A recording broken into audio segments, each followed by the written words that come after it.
Well, hey folks, Real Honesty with Joe Ricklands, Times in Wrestling that Pissed Me Off, Redux Part 17. I know I said I wasn't going to do these till about September, but honestly, the current WWE product for about the last month has really been pissing me off. That's not what these shows are going to be about. This is going to be about past things, and maybe even some things that aren't that old. But I'm going to mainly be doing these because I just need to get a lot of this anger off my chest before I unleash, like I did during the Raw Albany review. Anybody remember that when I started screaming about Stephanie and got really upset? Yes, I'm still sorry, Derb. I'm still so sorry. Whenever you happen to see this, if you happen to see this. Um, Basically, I'm just going to record all these and just going to see when they get uploaded. I'm going to pre-record a bunch of stuff because over the course of the next month, I'm going to be working a lot of days. So I will have my normal weekly reviews, my normal New Japan reviews, and some assorted other rants, but they're probably going to be really pre-recorded. So if some of these look like I'm, like my hair changes in some reviews and whatever, well, pre-recording. So the whole point is, I hope you guys enjoy these rants. You guys have made this Redux series an extremely successful one, much more successful than the previous one, and I'm so glad I decided to redo this. Thank you guys for your continued support. Now we move on to Hogan versus Sting at Bound for Glory 2011. Oh, sweet Christ. What was this? Sting shouldn't have really been wrestling in 2011, honestly. I mean, he wrestled for a few more years and then unfortunately had the neck issues in that match with Seth Rollins, neck and spine issues. Not Seth Rollins' fault, despite what fans and Bret Hart happened to say. And I love Bret. But Bret might have not wanted to call Seth reckless. I would have been upset if one of my idols called me reckless also. I mean, accidents happen. Sting didn't blame Seth. Balor didn't blame Seth. So let's stop this shit. But anyway, Sting versus Hogan. So you had this whole thing where Dixie's trying to recreate WCW just on another brand. The problem is you guys had, all these old stars. And I know I say you guys, but I'm referring to Dixie here because Dixie was a fucking idiot when it came to running Impact. Sorry, she didn't know what the fuck she was doing. Hogan shouldn't have been wrestling at that point. He'd only wrestled, I think, 3 or 4 matches in Impact. He wrestled one a couple months into his Impact Wrestling run.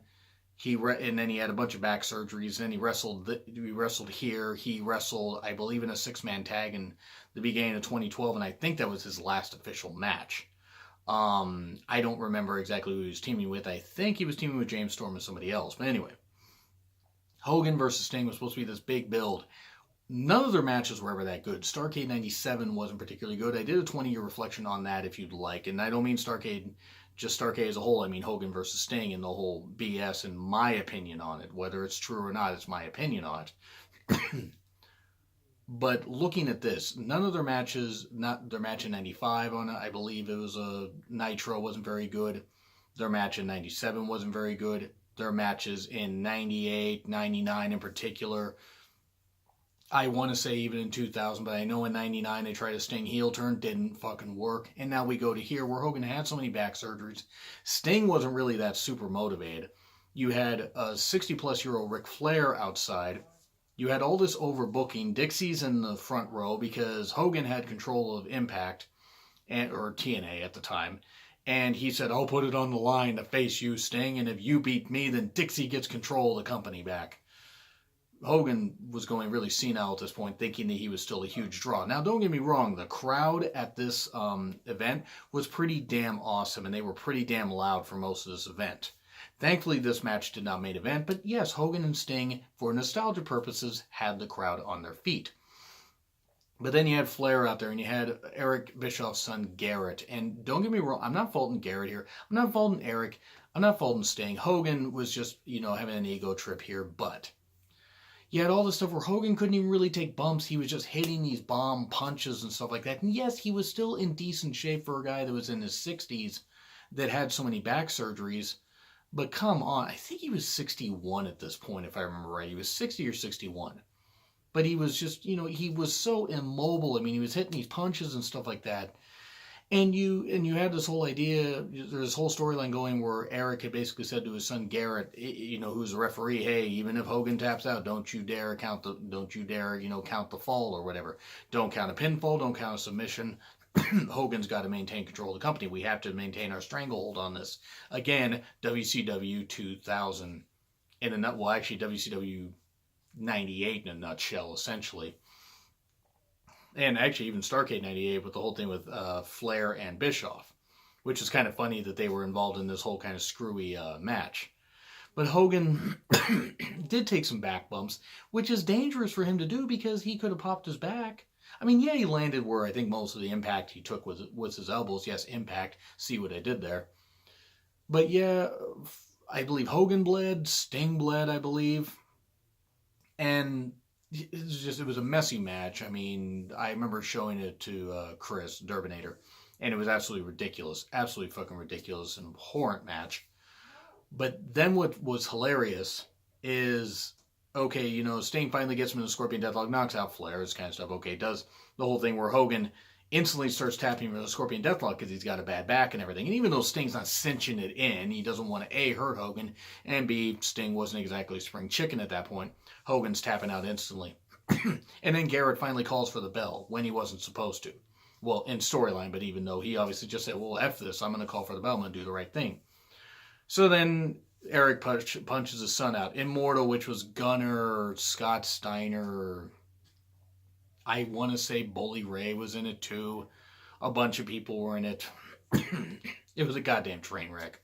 They're all beating up on Sting, and Hogan's in the corner, and he's all like bloody and everything. And he's got shorts on, or he's got like jean shorts on, and like his t-shirt to cover up the fact that his physique is lacking. I mean, man's in his 60s, so that makes sense. But Sting's getting beat down, Hogan's bloody in the corner, this kind of stuff. So they lost control of the company. Dixie's happy, but Sting's getting beat down. And Sting, they had just gone to this blood feud, saying, saying they were going to kill each other, this kind of stuff. Or, I mean, essentially, even though Sting was still in his Joker Sting phase. And he's suddenly going up to Hulk, like crawling, Hulk, help me, help me. And the crowd starts chanting for Hogan. And I mean, I get a goosebump. I get some goosebumps thinking about the nostalgia pop, because it was cool to hear a nostalgia pop, even though I'm not the biggest fan of Hogan. But my God, it's like Hogan, who had just lost control of the company, suddenly turns babyface and, rips his shirt and starts throwing bombs at people, and him and Sting team up. These two guys, that combined are about 110, 115 years old at this point. Are beating each other up, or beating, not each other, well, they were beating each other up, and then they started beating up a whole bunch of younger guys, and it was ridiculous. It was just so damn ridiculous. I mean, Scott Steiner got, hit, and at that point, he couldn't even really move. Sorry, he really couldn't, and he shouldn't be wrestling now, but I'm not going to tell Scott Steiner that, because I don't want him to kill me. Hey, but if it's his career, his life, he wants to do that, more power to him. They did that, and then they punched out Eric Bischoff, and then it was Sting and Hogan celebrating, and then Hogan turned babyface, and he was around for a bit, and he was still around kind of as a consultant. But I think, it's like his last match was in the beginning of 2012, and then he still had a contract going until just before Bound for Glory 2013, and then he left because he didn't want to renew, which I kind of don't blame Hogan. I mean, Impact shouldn't have wanted to renew him anyway. What benefit did they give him? He never really popped the ratings all that much, and neither did Vince Russo. Sorry, Russo wasn't responsible for those ratings going all that well. It was the talent, because Russo ain't responsible for good ratings at that point, and sank a lot of what was good about Impact. But that's my one shot at Russo per show. But Hogan versus Sting at Bound for Glory 2011 was just abysmal. And not the Monster Abyss. It was so fucking abysmal. It was so terrible. It was just, what was this? What was this crap? It was garbage is what it was. And then you go to another thing in 2011. Go back about 7 months before, Jeff Hardy versus Sting at Victory Road 2011. I've said my opinion about Jeff Hardy enough. He's gotten clean, even with his DWI that he had recently, DWI, DUI, whichever it was. He got clean. Good for him. This was an example of where I think Impact still should have given up on him. They didn't, and to their credit, and to Jeff's credit, he did get clean, and good for him. But this was an abomination. Jeff was totally messed up. He should have been taken out backstage, and somebody should have replaced him to face Sting. Because Jeff came out, he was clearly drugged out of his mind. Took him forever to even get to the stage, and then get to the entrance, and they were only in the Impact Zone, so it's not like the stage was that long. I mean, it's a little sound stage, so it's not like Jeff had that far to go. But he was messed up. I don't know if he was drunk or on pills. I don't know what it was. He gets in the ring, he's all messed up, he's pretending to throw a t-shirt at people, and then he doesn't, and he just drops it, and he's trolling the crowd. He's obviously just gone. I mean, you see the camera views, and he is gone. Sting comes out, he's pissed, and gets in Jeff's face. I mean, and you can tell Sting was pissed, like, because Sting almost went to WWE at this point, like just a few weeks before this, and I think he was thinking, you know what? I should have gone to WWE. Even with how they would have used him, hey, he might have beaten Undertaker's streak at WrestleMania 27. Who knows? He probably would have had a better career in WWE being used as an attraction than he was in Impact for the next couple of years. Yes, we wouldn't have gotten Sting versus Hogan at Bound for Glory 2011, but whatever. Hell, Sting could have just gone there for WrestleMania 27, decided he didn't want to stay with the company, lost to Taker, and then left, and then come back sometime later. They probably would have locked him under contract for longer, but still the whole point is he would have done something a whole lot better than this. Bischoff comes out, makes it no DQ. It's like 1-2 moves. Sting pings Jeff Hardy hard way, or the Hardy way, and it's just pissed, staring him down, has the title. People are saying bullshit, and Sting's like, I agree. And it was a travesty. This was a pay-per-view that people paid money for, and Impact, instead of being smart and not putting Jeff Hardy out there and putting somebody else in his place, put Matt Morgan out there, put somebody out there. Put Bobby Roode, James Storm, Kurt Angle, somebody. I mean, I don't, put Samoa Joe was still part of the company, put him out there. Do something different. And they didn't, and it was major egg on their face. That was pretty much a reason why Impact in 2011 started to really stumble. Because of stuff like that. Now, to their credit, they did suspend Jeff Hardy and made sure that he did not see the company, did not see, anything in the company, was not part of the company or whatever, did not see any TV time until he made it clear that he was getting clean.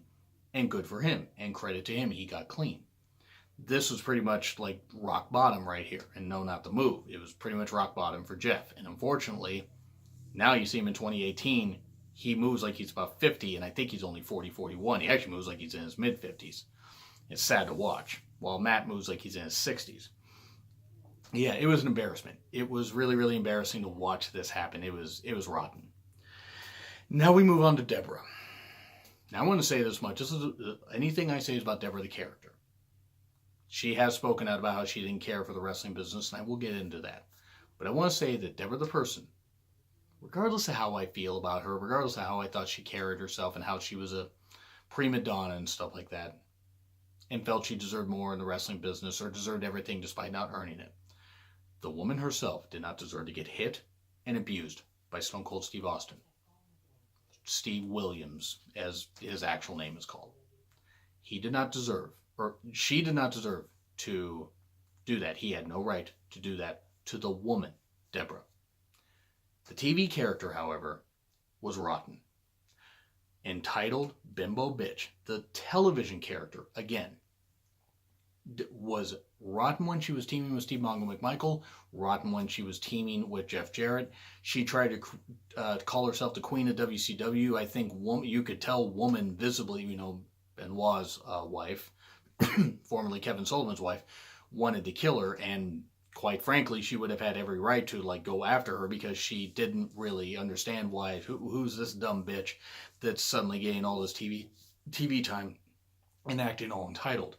Now, I never cared for the character at all, but again, the woman herself did not deserve to get abused.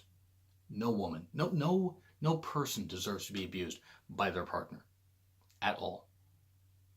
Unless somebody's trying to kill somebody, I'm sorry, they don't deserve that. That was ridiculous. Absolutely rotten. Totally abysmal. But you look at how she was in the ring, and I mean, yeah, she was never really a wrestler. She couldn't talk. Her pillows, her boobs, fake or not, real or not, doesn't matter, were the only reason that she got attention, because it sure wasn't charisma, because she had none. She had no good looks, and she apparently had a rotten attitude backstage. Now, she still didn't deserve to be abused, but you take a look at the whole thing, teaming with Jeff Jarrett. She went with Jeff Jarrett to WWE. That was ridiculous. Well, actually, I think she went sometime afterwards. So she went to WWE with Jeff Jarrett. And they were a good act, don't get me wrong. They were pretty damn over. And for a time, I swear to God, I thought they were sleeping together, but whatever. I don't think they were. But Debra was never any good. They made her the women's champion at one point. They tried to promote her as a sex symbol. Her and Sable are two of the least sexually appealing women that WWE have ever had. And that's just, again, my opinion. I would rather take a screwdriver to the eye or to the skull or to whatever part of my brain is stumbling over my words and then ever think about sleeping with Sable or Debra. Because that's how rotten they both were. Seriously, the character was ridiculous. And then they tried to make her more of a character in 2001. I mean, and that's a dark side of the career I'm not going to talk about. The whole Deborah's cookies and her not being a good cook. Feminism, sexist stuff is good to have. It's good to have in Vince's land, apparently. But yeah, Debra, I just never cared for. I just thought that Debra was an absolute shit show. I really thought she was as far as a character. She just was.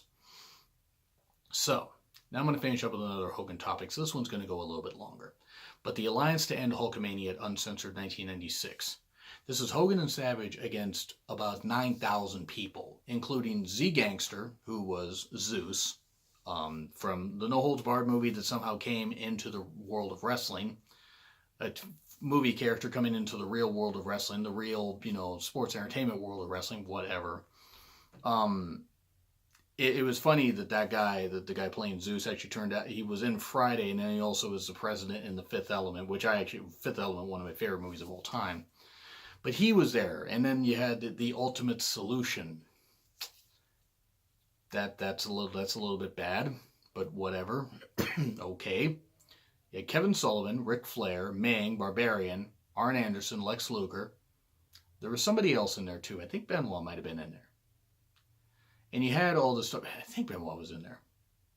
I don't really remember everybody, but I believe it was like 9 people versus 2. And it's a 3-tiered cage. It was a top cage. It was like the Tower of Doom cage that they had at Bash at the Beach 88, I want to say. 88, 89? No, not Bash at the Beach. Great American Bash. Great American Bash, 88 or 89. I think it might have been 89. And they had this whole thing going on where, okay, they had to fight down from the top cage to the third cage, or to the second cage. No, they just bypassed third cage.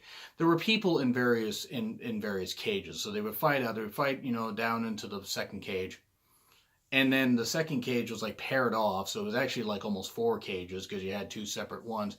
And they would lock the door. They basically beat the blood and piss out of all these other guys, including Ming, one of the toughest guys that's ever been. And Lex Luger, back when he still had his legs under him. I still hate Lex Luger to this goddamn day. I just do. And people know why. Because he murdered Liz. Oh, wait, I just told you why. But they're fighting down into the third cage and stuff like that. And the third cage had a ring, was over a ring that was in the entranceway. And then they fought to the other ring that was in the middle of the whole thing. So any of those people that bought ringside seats, yeah, sorry, you guys are going to have to either watch monitors or stand up and look around, as everybody else is looking at all this stuff that's happening in the entranceway some, 100 yards away or whatever. But it was ridiculous. 2 guys, and I mean, I love Randy Savage. Hogan did a whole lot of good for the business, a whole lot of bad for the business, but is one of the biggest superstars of all time. But these 2 guys beating up all these guys was ridiculous. Beating up Z-Gangster in the Ultimate Solution, or whatever he was, okay, fine. They were just brought in there just because it was really cartoonish and shit. But just the fact 9-on-2 and 9 guys couldn't beat Hogan and Savage. 9 guys couldn't beat 2, even 2 guys as talented as Hogan and Savage.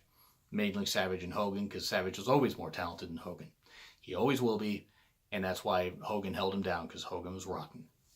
But he was rotten for doing that. Even though Savage may have not been the perfect person, Savage was a whole lot better to the wrestling business. My opinion.